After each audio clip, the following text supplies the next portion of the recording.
अस्सलाम वालेकुम friend, this is Dania Khan. Welcome to my channel. इस वीडियो में आपको बताने लगा हूँ बायोलॉजी 3 के पास्ट पेपर सोल्व किया हुआ है और कैसे आपने मैथ क्वेश्चन को सोल्व करना है और फाइनेंस जो क्वेश्चन है उनको सोल्व करेंगे। उसमें एक तो जो ज़्यादातर क्वेश्चन आते हैं वो अगर हम जाएँ कॉस्ट ऑफ गुड्स सोल्ड की तरफ तो उसका आपको समझा दूंगा कि आपने कॉस्ट ऑफ गुड्स सोल्ड के जो क्वेश्चन हैं वो आपने कैसे सॉल्व करने हैं। जो न्यू व्यूवर्स उनसे रिक्वेस्ट करूँगा चैनल सब्सक्राइब करने ताकि जो भी इस किस्म की अपडेट्स हैं दैट बेस से रिलेटेड उसके टेस्ट से रिलेटेड वो आप तक पहुँचती रहेंगी।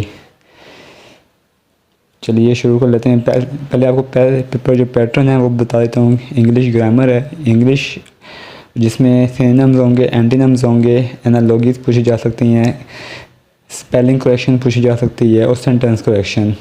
तो ये 20% है। और इसी तरह जो अरिथमेटिक है, मैथमेटिक्स है, लॉजिकल रीजनिंग, ये भी 20% है। जीके है, जीके में आपसे इस्लामिक स्टडीज़, पाक study, everyday science, current affairs और कंप्यूटर के से रिलेटेड क्वेश्चन होते हैं 20%। जॉब रिलेटेड वही हैं जो एनपीवी की बात कर रहे हैं, national net present value, IRR, internal rate of return, cost of goods sold, profit and interest calculation. ये जो NPV IRR है ये है बजटिंग टेक्निक्स हैं जो आपने पढ़े होंगे। अगर आपने बीकॉम है या मास्टर ऑफ कॉमर्स हैं तो आपने ये पढ़ा होगा। और कॉस्ट ऑफ गुड्स सोल्ड है, ये भी बीकॉम के हर जो वो है स्टूडेंट है उसने ये पढ़ा होगा कॉस्ट ऑफ गुड्स सोल्ड। इन तीन से रिलेटेड अगर किसी को स्पेशल कोई भी क्लास चाहिए हो तो वो मुझे कमेंट कर दे या मुझे व्हाट्सएप पे मैसेज कर ले। और एग्रीकल्चर रिलेटेड हैं और ये 20% है। मतलब ये 5 टॉपिक हैं जिसमें सारे आपसे 20% के मार्क जो वेटेज है इनकी 20% है तमाम टॉपिक्स की। ये पेपर पैटर्न हो गया। अब आ जाए कॉस्ट ऑफ गुड्स सोल्ड की तरफ। सबसे पहले कॉस्ट ऑफ गुड्स सोल्ड में हमारे जो सबसे पहले होता है डायरेक्ट मटेरियल का पार्ट, फिर डायरेक्ट लेबर होता है, उसके बाद मैन्युफैक्चरिंग ओवरहेड होता है, फिर वर्किंग प्रोसेस होता है, उसके बाद फिनिशिंग गुड्स होता है। तो ये 5 जो कंपोनेंट्स हैं वो हमारा कॉस्ट ऑफ गुड्स सोल्ड बनाते हैं। ये कॉस्ट ऑफ गुड्स मैन्युफैक्चर की है जिसमें अगर आप ऐड कर देंगे बिगिनिंग फिनिश गुड्स और लेस कर देंगे एंडिंग फिनिश गुड्स तो आपके पास आ जाएगी कॉस्ट ऑफ गुड्स सोल्ड। अब डायरेक्ट मटेरियल में कौन कौन सी चीज़ें आती हैं जिसमें रॉ मटेरियल बिगनिंग है उसमें परचेजेस ऐड हो जाती हैं जो हम परचेज़ कर रहे होते हैं तो वो आ जाता है हमारी raw material available for use. इसमें से हम जब एंडिंग रॉ मटेरियल लेस करते हैं तो वो हमारी जाती है raw material use in production. उसमें हम डायरेक्ट लेबर ऐड कर देते हैं। उसके बाद मैन्युफैक्चरिंग जो ओवरहेड है उनको भी ऐड कर देते हैं। मैन्युफैक्चरिंग ओवरहेड में हमारी 3-4 चीज़ें हैं जिसमें फैक्ट्री रेंट है, सैलरीज हैं, यूटिलिटी है, डेप्रिसिएशन है। अब इसमें से हम वर्किंग प्रोसेस जो इन्वेंट्री है वो ऐड करते हैं और एंडिंग वर्किंग प्रोसेस लेस करते हैं तो वो आती है हमारी कॉस्ट ऑफ गुड्स मैन्युफैक्चर्ड। अब इसमें से हम ऐड करते हैं फिनिश गुड्स बिगनिंग और लेस करते हैं फिनिश गुड्स एंडिंग तो ये आ जाती है हमारे पास cost of goods sold manufactured. जब हम इनकम स्टेटमेंट की तरफ जाते हैं तो हम सेल में से अपनी cost of goods sold minus कर रहे होते हैं तो ये वही जो है अमाउंट है जो हम माइनस कर रहे होते हैं कॉस्ट ऑफ गुड्स सोल्ड में। अब आ जाएँ आपको मैं कुछ जो 7 जनवरी को हुआ है गालबन जो टेस्ट हुआ है पिछला बैच का ये वो पेपर है, आपको ये मिल जाएगा। और इसके जो करेक्ट आंसर हैं वो मैं आपको बता रहा हूँ कि आपको आइडिया हो जाएगा कि कौन कौन से क्वेश्चन इसमें आने लगे हैं। सिर्फ इंपॉर्टेंट क्वेश्चन नहीं है, कुछ बेसिक क्वेश्चन है उसको मैंने एक्सक्लूड कर दिया है। How many profits mention in holy Quran, holy Quran में कितने प्रॉफिट्स मेंशन है? 26। B is the right answer. वो consider the Quran as the creature of Allah. इनमें से कौन है जो कहते हैं कि कौन अल्लाह का जो है अल्लाह की क्रिएचर है? वो है मुअतज़िला। B is the right answer. The name of the 6th कलमा इज, छठे कलमे का क्या नाम है? वो है कलमा रद्द कुफर। D is the right answer. On 15 May 2021 justice Noor Maskanzai former chief justice of high court took as chief justice federal Sharia court. Justice Noor Maskanzai former chief justice हैं किसके? जिन्होंने एज ए चीफ जस्टिस हल्फ उठाया फेडरल शरिया कोर्ट का तो वही चीफ जस्टिस है बलूचिस्तान के। ASCII स्टैंड फॉर, ASCII का मतलब है American standard code for information interchange. American standard code for information interchange. C is the right answer. The number of chromosomes in human cell में कितने क्रोमोसोम्स होते हैं? 46, B is the right answer. ये 7 जनवरी 2024 का जो पिछले बैच का test है वो है ये। What is the name of instrument use for measuring distance travelled bye wheeled vehicle? तो उसके लिए जो कौन सा मेजरमेंट इंस्ट्रूमेंट है जो यूज़ होता है डिस्टेंस जो हम ट्रैवल करते हैं व्हील व्हीकल से, तो वो है odometer. A is the right answer. The working of the rocket is based on the principle. जो रॉकेट वर्क करता है वो किस प्रिंसिपल पे करता है? वो उसका जो है प्रिंसिपल है वो न्यूटन्स लॉ है। C is the right answer. International Court of Justice comprises how many जजेस? जो हमारा इंटरनेशनल कोर्ट ऑफ जस्टिस है ICJ, उसमें कितने जजेस होते हैं? उसमें 15 जजेस होते हैं और उससे आपका हेडक्वार्टर भी पूछा जाता है, हेग में इसका हेडक्वार्टर है। What was the magnitude of the earthquake that shook northern Pakistan and Azad Jammu Kashmir on 8 अक्टूबर 2005? 8 अक्टूबर 2005 को जो ज़लज़ला आया था उसका मैग्नीट्यूड कितना था? वो था 7.6। C is the right answer. American boxer Mohammad Ali died in. American boxer Mohammad Ali थे, वो कब डाइड हुए? वो 2016 में। A is the right answer. Under the 26th amendment, the seats of tribal district in KP Assembly has been increased from 16 to 26 amendment हुई थी, 26वीं तरमीम जिसे हम कहते हैं। इसमें ट्राइबल जो डिस्ट्रिक्ट थी KP में उसकी जो सीट्स थी वो इंक्रीज़ हो गई थी, 16 से 24 हो गई थी 26वीं तरमीम में, जिसे हम 26 अमेंडमेंट कहते हैं कॉन्स्टिट्यूशन ऑफ पाकिस्तान में। Who was the longest serving chief justice of Pakistan? सबसे लॉन्गेस्ट सर्विंग चीफ जस्टिस कौन है? वो है Mohammad Haleem. D is the right answer. अगर कोई भी गलत आंसर है होगा नहीं, अगर कोई भी होता है तो आप मुझे कमेंट में करेक्ट कर सकते हैं। अब ये आगे मैथ के क्वेश्चंस, ये आपको देख लें। If a farmer needs to water his crops every 3 days, how many time does he need to water them in a month? एक फार्मर है वो अपने जो फसलें हैं उनको हर 3 दिन बाद उसको पानी देता है, तो महीने में वो कितने दफ़ा अपनी फसलों को पानी देता है? अगर आप हर 3 दिन बाद इसको कैलकुलेट करें तो आपको पता लगेगा, जैसे 3, 3, 6, फिर 3 बाद, फिर 3 बाद, फिर 3 बाद, तो आपको आइडिया हो जाएगा वो 10 टाइम्स है। इसको आप उंगलियों पर भी कर सकते हैं कैलकुलेट, कि ये सिंपल है कि हर 3 दिन बाद इसको पानी देना है, तो महीने में कितनी दफ़ा देगा? तो 10 times. The is the right answer. If the average yield per hectare for a specific crop is 500 kilograms and farmer has a field of 2 hectare, what is the total yield? एक स्पेसिफिक जो ये crop है, एक फसल है, उसकी जो per hectare yield है वो है 500 किलोग्राम। तो 2 हेक्टर की कितनी होगी उसकी एवरेज? तो वो होगी, आप 500 को 2 से मल्टीप्लाई कर दें तो ये आ जाएगी उसकी टोटल यील्ड, वो आ जाएगी 1000 kg। A is the right answer. A farmer produce 10% more corn than farmer B. एक किसान है जो 10% मोर कॉर्न प्रोड्यूस करता है बी से। A farmer B produce 800 kg। अगर जो बी है वो 800 kg ऑफ कॉर्न प्रोड्यूस करता है तो फार्मर ए कितना प्रोड्यूस करेगा?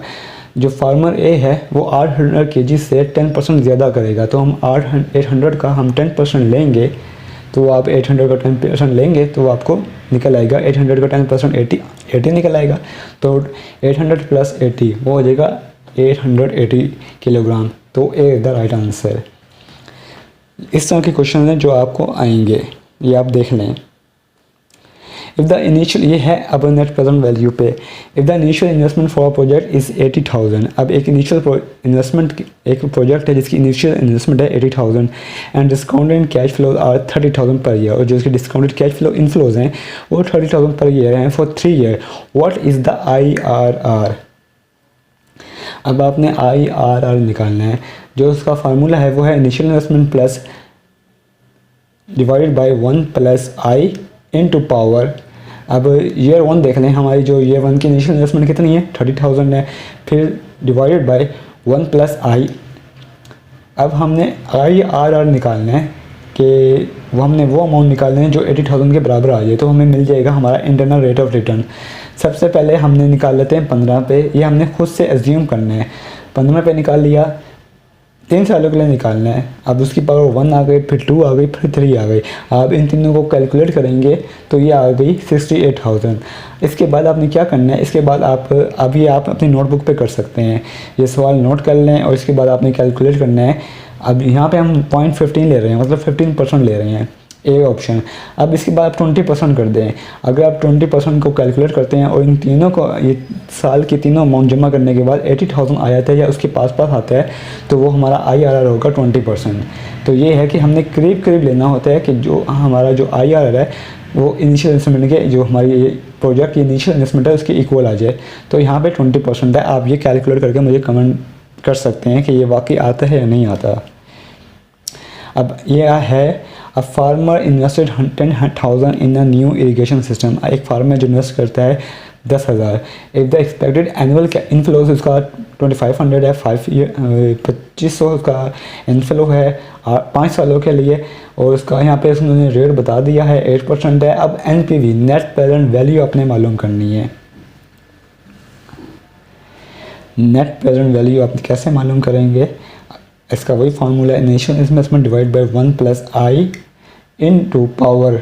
अब 2500 इनिशियल इन्वेस्टमेंट है प्लस 1 + 8 है, ये हमारा 8 जो हमारा रेट ऑफ रिटर्न है, ये आगे 0.08 और पावर 1 क्योंकि पहला साल है। इसी तरह आप सारा निकालते रहेंगे तो आपको पता लग जाएगा कि आपके इनिशियल इन्वेस्टमेंट किस साल में पूरी हो रही है। तो वो नेट प्रेजेंट वैल्यू है वो हमारी है 1000। ए is the right answer. Same question है और सेम ये आप कर सकते हैं।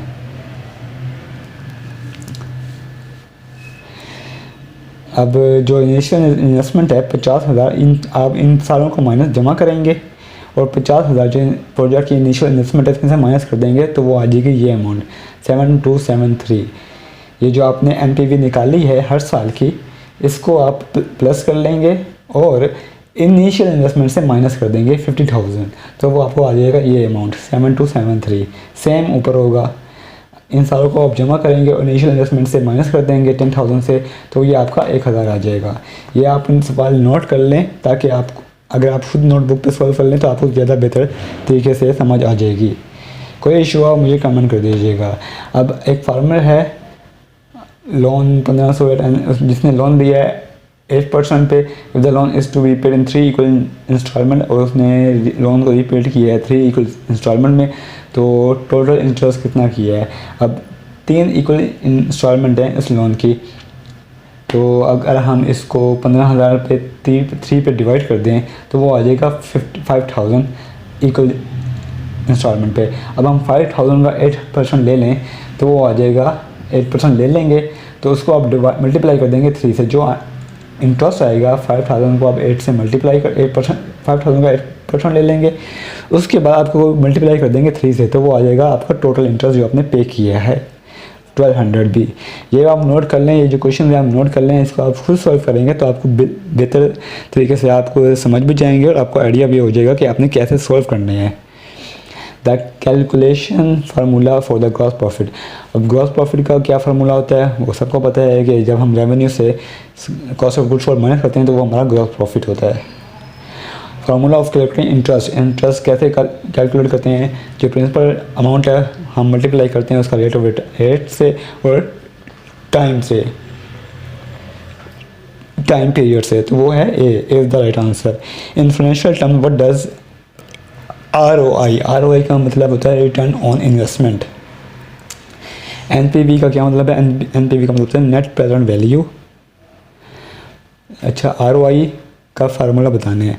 अब ROI हम कैसे कैलकुलेट करते हैं? Net income divide by initial investment multiply by 100, return on investment. Net income divide by investment या टोटल एसेट्स मल्टीप्लाई बाय 100, तो ये आ जाएगा आपका ROI, return on investment. What is formula for calculating profit margin? Profit margin आपने कैसे निकालना है? Net profit divide by revenue, sales revenue multiply by 100, तो अगर आप आ जाएगा प्रॉफिट मार्जिन। ये आप रेशियो अगर आप पूरी कर लेंगे, जो अपने रेशियोज होते हैं 4 किस्म के रेशियोज होते हैं, अगर आप वो पूरी कर लेंगे तो ये आपकी जो क्वेश्चन है ये हो जाएंगे कि आपका फार्मूला ईजिली आपको पता होगा। Financial ratio debt indicates proportion of revenue debt exceeds cost of goods sold. अब रेवेन्यू और कॉस्ट ऑफ गुड्स सोल्ड तो वो हमारी होती है gross profit margin. A is the right answer. A farmer divided his land into 3 equal parts, एक farmer जिसने land को 3 इक्वल पार्ट्स में डिवाइड किया है। If the total area of land is 15 एकड़, what is the area of each part. अब total land का जो एरिया है वो 50 एकड़ है, तो हर एरिया का कितना पार्ट होगा, हर पार्ट का कितना एरिया होगा, 15 को आप 3 से वो डिवाइड करते हैं तो आ जाएगा पर एकड़ वो है 5 एकड़। D is the right answer. A farmer has 15 cause and each cow produce an average of 20 litre of milk. 15 गायें और हर गाय जो 20 लीटर ऑफ मिल्क देती है एक दिन में। How many litre of milk does the farmer get in a week. हर week में उसको कितने लीटर मिल्क मिल जाता है फार्मर को, तो ये आप कर सकते हैं। इसका आंसर आप खुद भी कैलकुलेट कर लीजिएगा, अगर कोई डिफरेंट आंसर आता है तो आप मुझे कमेंट कर सकते हैं। वैसे आंसर आपका 2100 लीटर होगा। A is the right answer. ये है वीक का, इन अ वीक। आपने वीकली कैलकुलेट करना है, ना कि monthly. Which financial metric provide a measure of the efficiency of a company use of its assets. कौन सी जो रेशो है वो हम जब हम एफिशिएंसी रेशो आपने पढ़ी होंगी तो वो होती है रिटर्न ऑन इन्वेस्टमेंट पे, ROI। A is the right answer. Which of the following is a method used for evaluating the profitability of an investment by finding the interest rate that equates the present value of each inflow।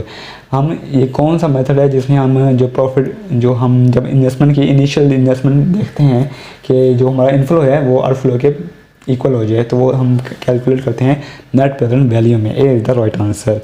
Cost of goods sold is an essential component in calculating. Cost of goods sold किसके लिए हम essential component है, gross profit के लिए। Gross profit मालूम करने के लिए हमें कॉस्ट ऑफ गुड्स सोल्ड की अमाउंट लास्ट में चाहिए होती है।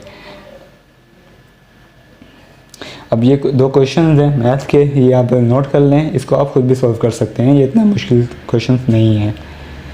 अब देख लें, ये क्वेश्चन फार्मर से रिलेटेड क्वेश्चन हैं, कॉस्ट ऑफ गुड्स सोल्ड से रिलेटेड क्वेश्चन हैं और प्रॉफिट रेशो से जो रेशोज हैं, रेशो एनालिसिस वो आपने पढ़ा होगा। तो ये 3 आपने प्रिपेयर करने हैं इसके लिए job related.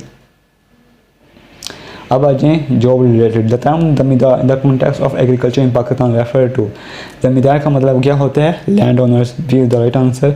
What percentage of Pakistan workforce is employed the, कितने परसेंटेज पाकिस्तान जो वर्कफोर्स है वो डायरेक्टली कनेक्टेड है एग्रीकल्चर सेक्टर से, तो वो है approximately 40%। B is the right answer. The red Sindhi and Nili Ravi are breeds of which life stock इन पाकिस्तान। जो रेड सिंधी है और नीली रावी है वो किस ब्रीड से, हमारी जो लाइफ स्टॉक की किस ब्रीड से वाबस्ते हैं, वो है cattle. A is the right answer. Which crop is known as king crops. King crops होती है वीट, जिसे हम स्टेपल फूड कहते हैं। B is the right answer. The Indus basin सिंथास irrigation system one of the largest in the world. जो सिंथास irrigation वो है आपाशी का निज़ाम है, वो एक दुनिया का पुराना यानी कि सबसे बड़ा वो है निज़ाम है। सर्व करता है किस रीजन को, पाकिस्तान के किस रीजन को वो सर्व करता है, तो वो सर्व करता है साउदर्न पंजाब को। A the right answer. Which of the following is a major oil seed crop. Oil seed crop कौन सी है पाकिस्तान की सबसे major, canola. B is the right answer. The life stock sector in Pakistan includes farming of, तो ये सारी हैं all of the above. The cultivation of which crop is a major source of income for the rural population in the Swat Valley। कौन सी major crop है जो एक major source है income का रूरल पॉपुलेशन में, सवात में, वो है मेज़, मकई। Is the right answer. Which of the following is a high value cash crop often cultivated in the Swat. High value cash crop है जो कि सवात वैली में कल्टिवेट की जाती है, वो है wheat. A is the right answer. The cultivation of which crop is significant contributor to the economy। कौन सी क्रॉप है जो 3rd डिजिट में पाकिस्तान की इकॉनमी को कंट्रीब्यूट करती है, वो है pulses. A is the right answer. The term Kisan package in Pakistan is associated with. जो किसान पैकेज है वो एसोसिएट है एग्रीकल्चर सब्सिडीज से। B is the right answer, जिसमें एग्रीकल्चर सब्सिडीज दी जाती हैं। B is the right answer. Which of the following is the key factor affecting the productivity agriculture in Pakistan. कौन सा फैक्टर है जो पाकिस्तान में एग्रीकल्चर प्रोडक्टिविटी को इफेक्ट करता है, वो है वाटर स्कार्सिटी, पानी की कमी। C is the right answer. Which crop is known as the golden fibre and major cash crop. Golden fibre और कैश क्रॉप किस फसल को कहते हैं, वो है jute. C is the right answer. In Pakistan cultivation of basmati rice. Basmati rice किस जो है रीजन से एसोसिएट की जाती है, वो गुजरात वाला। D is the right answer. In NPV analysis if the calculated NPV is positive. अच्छा, अगर हम एनालिसिस कर रहे हैं एनपीवी का, तो जो पॉजिटिव एनपीवी है वो क्या इंडिकेट करती है? वो प्रॉफिटेबिलिटी इंडिकेट करती है कि अगर आपका एनपीवी पॉजिटिव है, इसका मतलब है जो आपका इन्वेस्टमेंट प्रोजेक्ट है वो आपको प्रॉफिटेबल इन्वेस्टमेंट है, प्रोजेक्ट है। What is the primary purpose of NPV of an investment? Primary purpose क्या है एनपीवी इन्वेस्टमेंट ऑफ इन्वेस्टमेंट? तो वो होते हैं, एनपीवी का जो प्राइमरी पर्पस होता है वो होता है कि हम प्रॉफिटेबिलिटी को एसेस कर सकें। ये is the right answer. Antonym, अच्छा अब आपने एंटोनिम या सिनोनिम भी पूछे गए थे, तो एंटोनिम टायरो का एंटोनिम पूछा गया, तो उसका जो अपोजिट वर्ड है वो है expert. D is the right answer. Spoof का अपोजिट मीनिंग है genuine article. C is the right answer.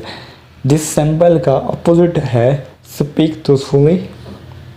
Synonym पूछा गया एमोलिएंट, कंप्रेसिंग। अब यहाँ पे पूछे गए थे दो फिल इन द ब्लैंक्स पूछी गई थी, तो ये आप देख सकते हैं। For all their talk of dash the land despoiled by mining the local government has failed to offer a dash plan regenerating dash credible. ये द राइट आंसर। इसी तरह एक और क्वेश्चन पूछा गया फिल इन द ब्लैंक्स का। ये total 4 question थे, जो एक ईजी था, 2 थोड़े मुश्किल थे, तो मैंने आपको लिख दिए हैं। तो ये था कुछ आपको, एक तो पास पेपर मैंने डिस्कस कर दिया, दूसरा कॉस्ट ऑफ गुड्स सोल्ड बता दिया, और तीसरा जो बजटिंग टेक्निक्स हैं वो आपको बता दिया। इसमें अगर कोई इशू हुआ तो मुझे आप डायरेक्टली कमेंट भी कर सकते हैं, व्हाट्सएप पे भी कर सकते हैं। अगर आपको वीडियो पसंद आई हो तो लाइक कर दीजिएगा, शेयर कर दीजिएगा, सब्सक्राइब कर दीजिएगा। तब के लिए थैंक यू, अल्लाह हाफिज़।